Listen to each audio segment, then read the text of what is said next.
Some chess players are straight up materialists. They will just take anything they can get their hands on, you know? But how to actually punish their greed? Today I will show you exactly that. Now these guys, these materialists, they really don't care. They just want to be up in material. Doesn't matter if their position sucks, if they're up in material, they're happy. We played the Caro-Kann here, took on e4, knight f6, and now of course we want to play aggressively from the start here against them. We want to play h5 and h4, pushing the knight away, and also maybe playing h3, making this side really an unfavorable side for white to castle to.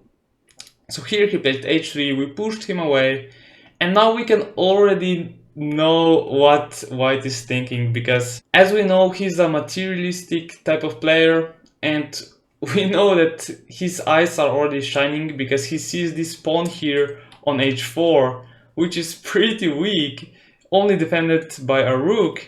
And if he manages to somehow attack this pawn for the second time, maybe, you know, with the bishop here, he's gonna take it and he's gonna be up in material.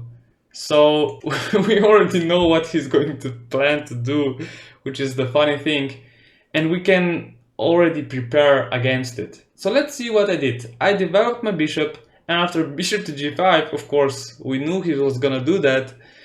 We don't care. We played knight to e4. Of course, even if he takes our pawn, I mean, he's a little bit of material up now, but we have a nice knight here in the center, which is active, looking at the opponent's king. His bishop is kind of out of place here, you know, on h4. And by taking the pawn so early in the opening, he's really neglecting his development. You can see that his pieces here are kind of not developed. So this is a bad side here, a disadvantage of taking the time to take material in the opening. This is also the crucial problem of materialists.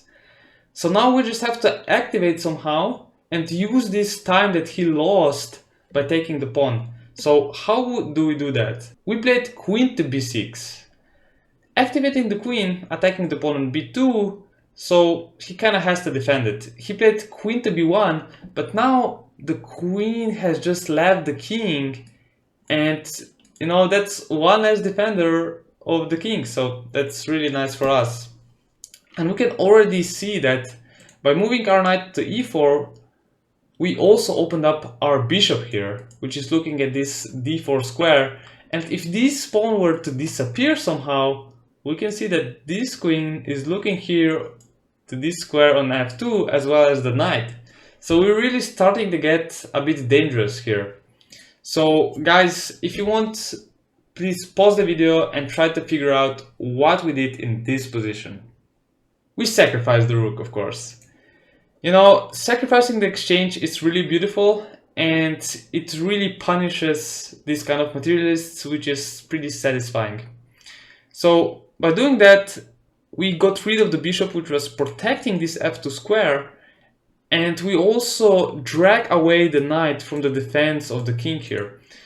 So now, and also the pawn. Now we can just take the pawn, and we can see that white is in a lot of trouble. We have a lot of pressure on this f2 square, and what is he going to do? If he plays something like a3, you know, some bullshit, we can take the pawn on f2, and after he moves away, we don't even have to take the knight back. We can just play queen to d8 check, and after he moves, it's a beautiful checkmate. So this is really problematic for white. So he took the bishop, and after we took it back, now guys, look at white's pieces. They're all undeveloped here and are not supporting white's king at all. And it's sad that he just can't defend the pawn on f2 now. There's just no way to do this. So he moved the knight back and we took the pawn here. Now we're still material down because we sacrificed the exchange here on h4, but we're so active now and his king is so vulnerable that it's just okay. We can play knight to g3, we're gonna win the material back immediately. After he moved the rook, we of course just take the bishop, and now we can see that now actually we have a bishop and a knight against a rook and an extra pawn as well, which is a really good trade-off, not even mentioning that his king is in the center and a really weak piece. So what can he even do here? I mean, if he tries to somehow activate the queen by playing c3, look at this, knight to e3 check, and after he moves with his king to the only square, bishop to f5. Oh my god, the queen is just trapped here and we're just going to win it. So it's a beautiful, beautiful finish to this game. Now what is the important part, guys? The important part is, of course, don't be that materialistic type of guy.